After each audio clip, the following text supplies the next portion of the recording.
Happy new year to all of my dear friends. আজকে সকাল সকাল বেরিয়েছি মর্নিং ওয়াক করতে। দেখতে পাচ্ছ আজকে অনেকটাই কুয়াশা পড়েছে, তবে সবাই আজকের দিনটা খুব ভালোভাবে কাটাও।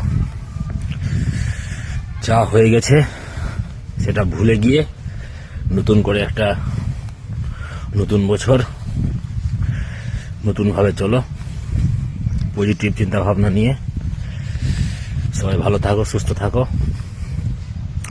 আজকে ফুলহর নদীর ধারে চলে এসেছি, দেখতে পাচ্ছ প্রচুর কুয়াশা। সবাইকে আবারও হ্যাপি নিউ ইয়ার, শুভ নববর্ষ। সবার দিনটি আজকে ভালো কাটুক এবং সারা বছরটাই ভালো কাটুক। Bye, take care.